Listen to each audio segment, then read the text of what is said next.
Hi guys, I'm back here over at Premium Coach Group in Gilbert, Arizona, and I was contacted by a buyer, not on this Ford Travel, but on a 1996 Featherlite H3, and they're asking me to do a independent third-party undercarriage inspection on the chassis itself. Now I know it's not something I normally do. I'm always trying my best to help people out, so I'm just going to do a quick visual inspection on the chassis, make sure that it's safe to drive down the road, because they're going to be picking it up and driving it all the way across the country. Technicians they have here are much smarter and much better than me, and I would trust their word, but they just wanted, the new buyer wanted a independent inspector to do it, and I just happen to be here and I'm helping out, and I guess it's a good way to spend a Friday, right before the weekend, getting dirty. So the guys here over at Premium Coach Group in Gilbert, Arizona, they have a lift set up. They've let me borrow that before when I installed the generator on a Tiffin Red that I had to rebuild. So they're gonna go ahead and get the Featherlite up on that lift, and I'm gonna get underneath it. We'll do a quick inspection. I'm gonna take you guys along because we have never done that before. And I thought maybe some people might like to see what it looks like under there. I'm not even under there very often, so we might learn something together. All right, how many miles are on this? 195,718. Can't take you guys through the whole thing because I don't ever feel safe being inside a coach on a lift. I thought this was a very interesting floor plan from Featherlite. I really liked how the shower is right in the middle of the bathroom right there. You have to walk around to the bedroom, which is a north-south bed. Although the colors might be aged, it's in good shape. I really like this. You don't lose anything without having slides on it. I think they knew what they were doing. Sometimes slides aren't always what you need. I think it goes without saying, I'm always nervous getting underneath these lifts. I mean, I know they work and I know they're safe, but it's always weird. It just feels wrong to be under these things like that. But they are rated for it and it does work. It's just something that always gives me pause, right? So today we're going to go ahead and inspect the under chassis of this 1996 Featherlite on a Prevost H3 chassis. Now let me just say this much. I know I'm not a very competent chassis technician, so I'm going to do my best. I'm just going to go ahead and get underneath it. I got a creeper here, and we're on a lift, and I'll just be doing a visual inspection. I thought you guys might like to see underneath these, because I know we're always on the roof of these things. We're never looking underneath, because I can't cram these lifts into my Prius very easily. All right, so I got my most important tool, which is going to be a flashlight. And like I said, this is a 96, so this thing, whew, well, I graduated in 95, so I don't want to do the math on this. So I think it's going to actually hold up pretty well, which is one of the better features about a bus chassis.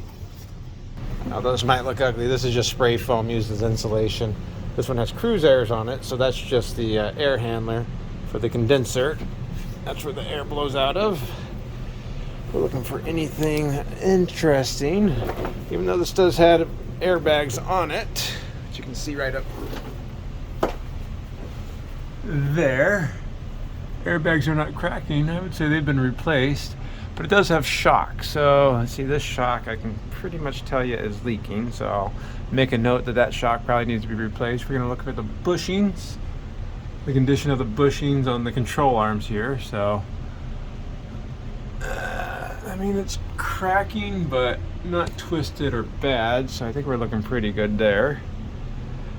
We look at the steering knuckles and our safety tie wires. Those are intact. Our cotter pins are intact. That's what we're going to be looking for there. Of course, on the brakes, I do usually make note because I can see the rotors from the outside if there's checking or cracking in the rotors. So it looks like those have been checking or overheating. Also gives us a pretty rare opportunity to see the backside of the tires and the brake pads. And these are disc brakes. So it's hard for you guys to see where I can see because I can't get a camera in there very well.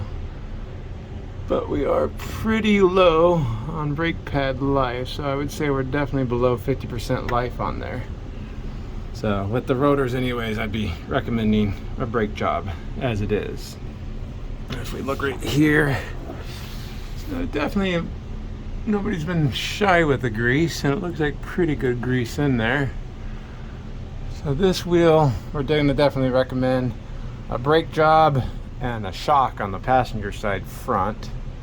Look all the way across. I'm not seeing any signs of damage. All the bolts are good. It's not even rusty. Now remember, this is a bus, a Prevost, so it says monocoque construction, so it's not a ladder frame. So there's not a normal frame you'd see on a normal chassis.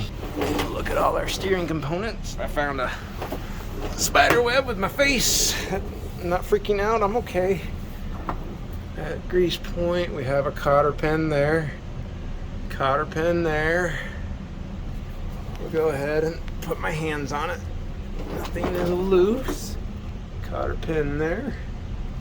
Hose is looking to be in good shape. Looks like even that linkage right there has some new bushings that's been installed on both sides. So that looks pretty impressive. We do have a air tank right here. It's got a drain valve right here. And that's working. No water came out. That's a good sign. Come over to this side. So we have the shock on that side. This one's not leaking. Take a look at the airbag. Doesn't look cracked to me. Doesn't look worn. Looks in good shape. Looks like this has actually been recently greased right there on that Zerk fitting. Safety wires on there. Pretty hard to see. Can we find a cotter pin in there? There it is. So it does exist. Got dirt in my face. And these rotors don't look so bad, but I did inspect over here, and those brakes seem just as worn, so I'm going to recommend probably brakes. Yeah, let's see. That tie rod end bushing. Is that a bushing? Or? Yeah. So it looks like that one probably needs a new bushing, or a boot on it, that's what I mean, not a bushing. So I'll make a note of that. And control arm bushings here look pretty good. So all in all, let's see, 1996 to 2016, that's 20 years, so we got 6 more years at that. So this is 26 years old. It's almost why you buy a Prevost. It's almost like their chassis are designed to last a long time and be easy to service. So that was the easy part, the front end, right? Not sure what we would call that, because that's the steering linkage right there. I guess it's kind of like a pitman arm. I don't think it's a drag link. Let's see. At least on that boot for that tie rod end. Yeah, like I said, I'm not the best chassis technician out there. I might have worked on tanks in the military, but I know I didn't like being a heavy equipment mechanic. So that's why I try to stay on the inside. Because my fingers already. I should have been wearing gloves. Now in general, when I do an inspection, because I can see it from the outside, when I do the actual house inspection, I'll always check the tire codes, but because we're doing a chassis inspection, I might as well write down the tire codes too. So this is the 51st week of 2020. These are Michelin's. Yeah, there's my Michelin guy. And there's a tire information everybody wants to know that I don't ever worry about, because I don't care about tires. I'm not a tire guy. Yeah, we'll get back underneath. There's going to be a shore cord in my way, so I'll have to maneuver around that. Again, you can see all of that insulation. This is just spray foam insulation that's painted black, basically. So it might look ugly under here, but it's not ugly. You can even see the framing. I think this is stainless steel framing on there, so rust is not much of an issue on these. What do we got here? I assume this is going to be the generator. There's a generator right there. No, is it? What do we got?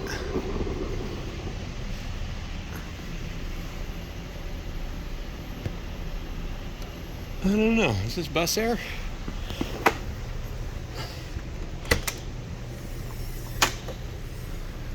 Oh, that's right. Okay, yeah, so that is the generator blower for the radiator. But this has a basement AC for the main AC. That's right. So it has the cruise airs up front, then like a basement center AC, and I think there's one more cruise air in the back. So that's a unique situation. It's not a very common setup anymore. Lose a little bit of storage, but should cool pretty well. All right, we have a whole bunch of little kazoo valves for drains. Not sure what all of them are draining. Condensation drains. It's kind of unique on these buses. They have a grounding strap right here that drags it on the ground to keep the static from building up on the shell itself. It's pretty interesting. If you ever wonder what the weird strap is hanging down on a bus, that's what you got. It's a static strap. Part number for it too. I've always wondered if you can add those to a Class A motorhome, because usually, especially on Winnebago, the rear caps, they get covered in dust. You can see the epoxy line from static electricity getting stuck to those. So I don't know if that would solve that problem or not. I've always thought about it. It's just going to be the exhaust for the generator, it looks like. And what was this over here? It's just going to be a bolt, and it's leaking. And looks like a mount might be missing right there. So let's figure out what that's supposed to go to. Looks to me like it goes to the generator. So yeah, probably an isolator bolt for this mounting pan right there. And it does look like maybe it looks like a fuel leak to me. So we'll make a note of that. Could have been leaking at one point. There's a fuel bowl, fuel shut off. Not seeing noticeable leaks, so it just might be 26 years of accumulation. The airbags on the generator are deflated and a little cracked. We'll make note of that too. I'll make note of it, but again, 26 years old, I'm not sure how perfect it's gonna be. Things lasted 26 years, it's definitely held up. Gotta have a little bit more confidence in it. And of course, the best part about being the inspector, I just get to make the list. I don't have to do any repairs. Let's continue on to the back area where there's a lot more to see. And this tire on the tag axle, I have to check that code on the inside. Let's see. Brakes are applied. That's a good sign. So it's not free floating tag axle. And again, tire code's going to be on the inside. It's very frustrating when they do that. Well, it does look like it has an over-the-road bus air too. These are going to be the fans for that. Man, yeah, look at that. That's going to be the condensing unit for the air handler for the over-the-road bus air. So I guess we'll fire that up and make sure those are running too. There's going to be the fuel cell. A lot of times in the basements of these things, it'll say don't drill a hole because in the bulkhead wall, because next to the bulkhead is a fuel cell. You don't want to drill a hole into that. That's huge. That's really high.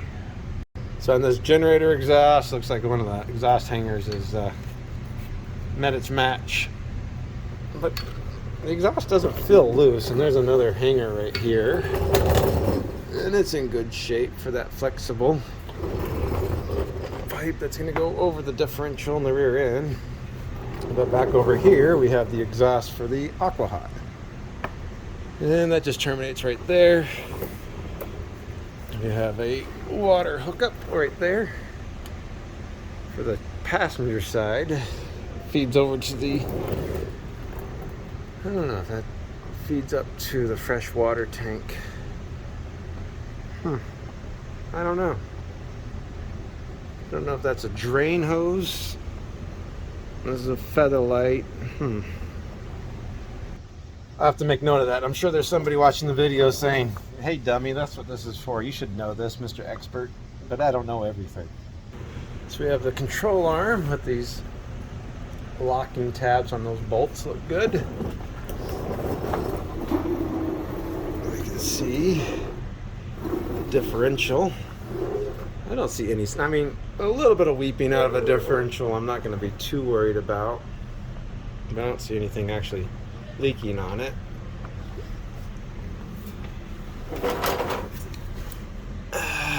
We can pull the plug and make sure we have good level on it. Now, ultimately what I'm doing is a visual inspection. Make sure this thing is roadworthy and serviceable for driving down the road for the new owner, that they feel safe driving down the road with it when they pick it up. When we did our inspection over here, I didn't see any signs of oil leaking from that drive axle, but I do want to check the oil level in the differential. And naturally, I don't have sockets big enough metric for the differential here. Let's see if the oil comes out or not.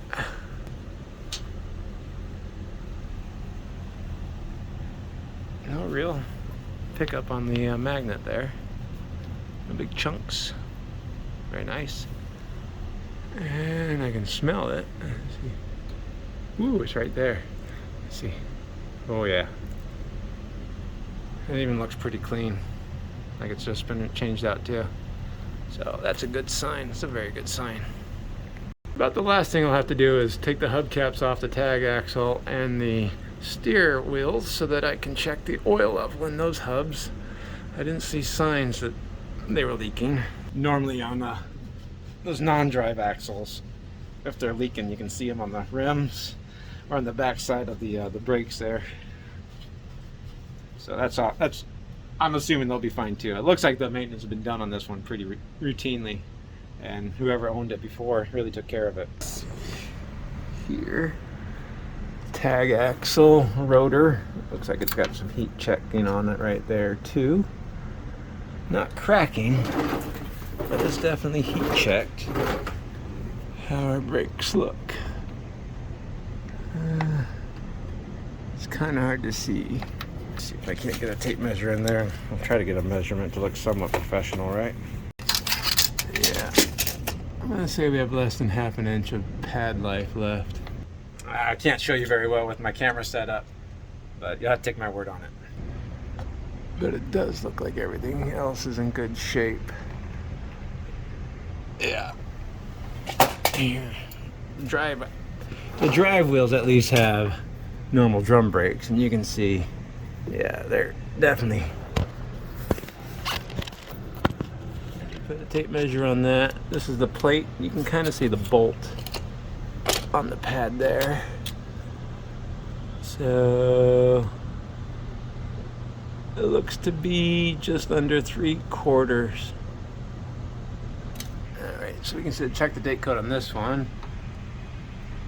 2217 on these Toyos.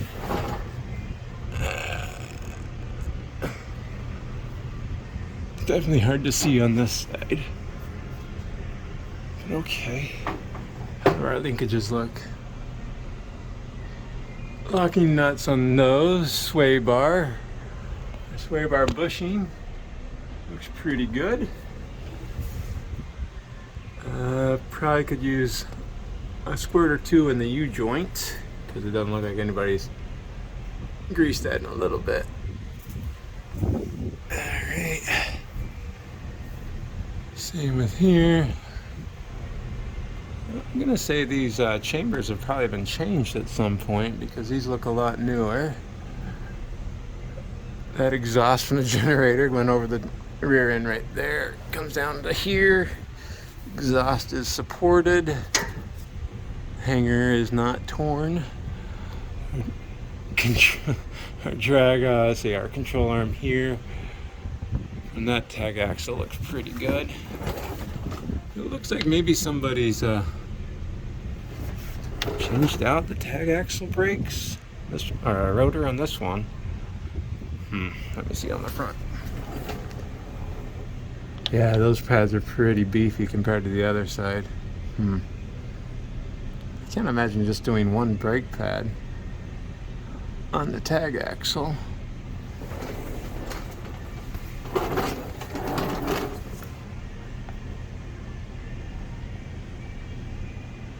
No, they didn't. All right, so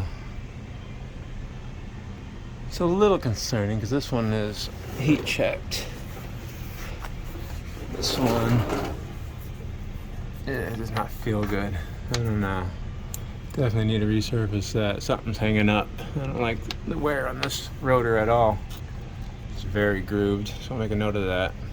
And we have matching numbers over here on these Toyos.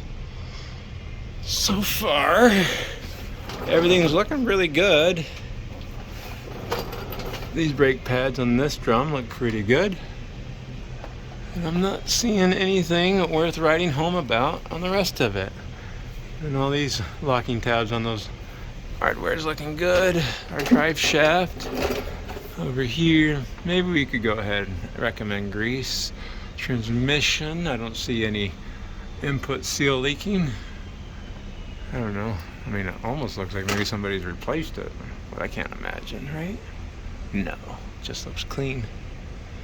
Hoses, transmission, I'm not seeing any damage there. Right here on this sway, that control arm right there. All those locking tabs are in good shape. Airbag's looking good. We have another air tank there. It's not rusty or falling apart. Let's see. Looks like the air dryer's right up there. So it looks like that's been recently replaced too. I don't see anything issue with that. These tires, what are these?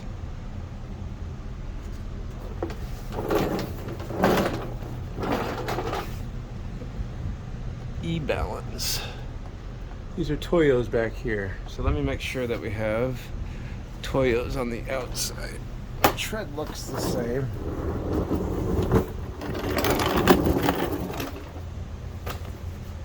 Yeah, same tire, so nobody trying to put bad old tires in on the inner dualies there. So that's a good. That's always a good sign there. If we look, because we can get in here now.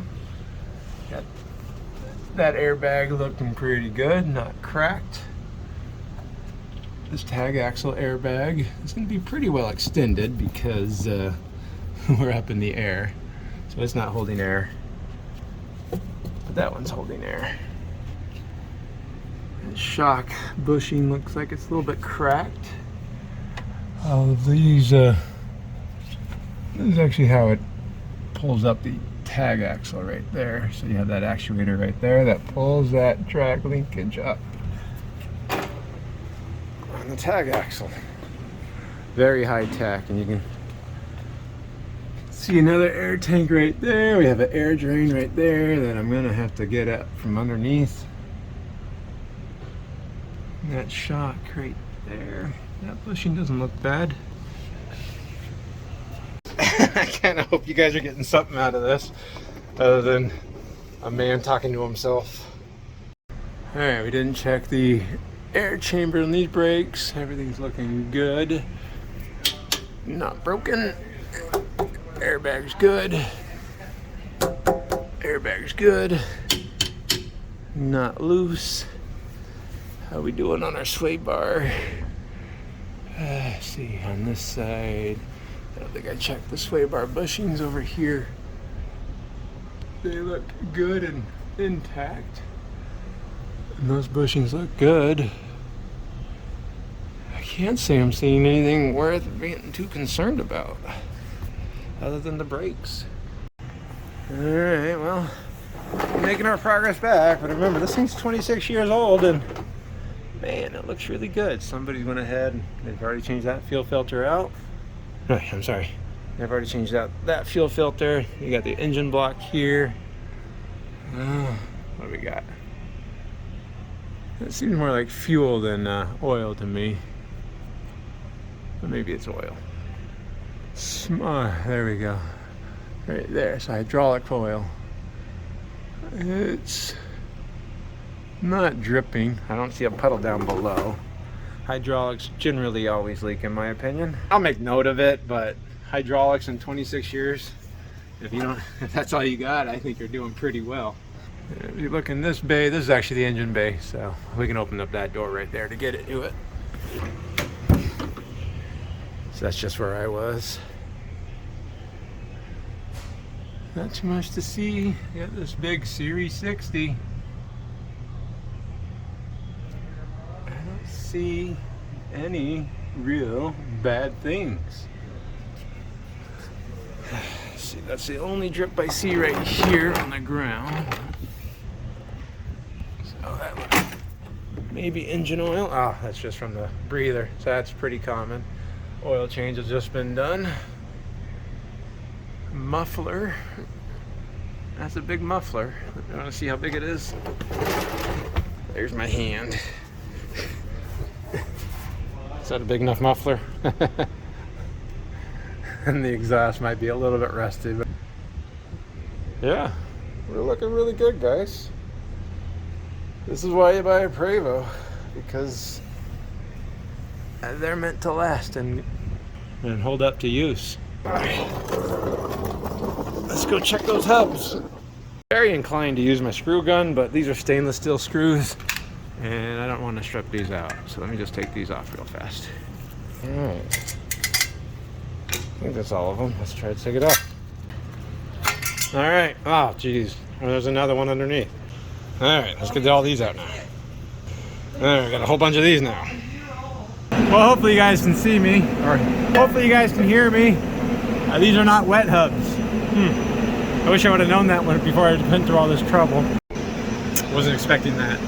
I think I did say that I'm not much of a chassis technician, so I'm guessing these are just grease bearing hubs. Well, that was a bit unfortunate, but I guess it's better to check and not to check. For what it's worth, this is a XL2 chassis. Take this hubcap off. It's a wet hub. This is what I was expecting to see. Looks like this one might. Nah, we got oil. We're good. Not completely insane. And there she is. It's a really nice looking clean engine compartment. That engine, Detroit diesel, looks pretty good in there too. And there's that great big huge over the road AC compressor. So yeah, bus air. Is that big enough for you? It's a big compressor. Don't worry guys, we already did inspect the belts. All the pulleys, anything obvious on this side. We just wanted to do the undercarriage. It does have the coolant reservoir right there. It's a little low, it's kind of hard to see. It's just barely there, so we can see it in the sight glass. And just for cheat, just so we can say we did, let's check the oil. Do this in real hand, one-handed.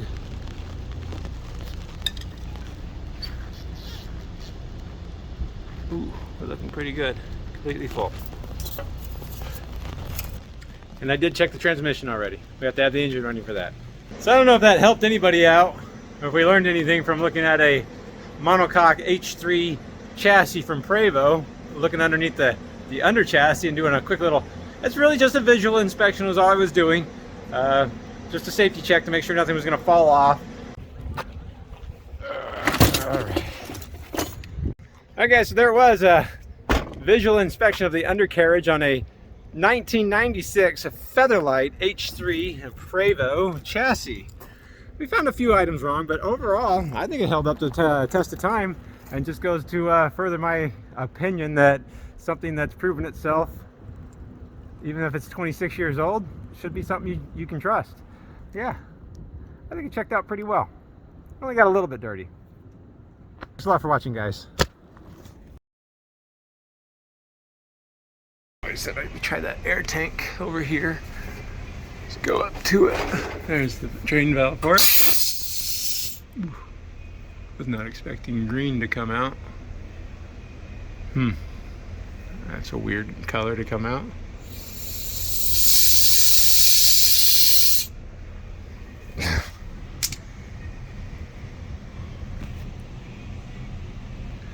And it feels oily, not like coolant. Doesn't smell like coolant. Doesn't look like coolant. Don't know why that's green.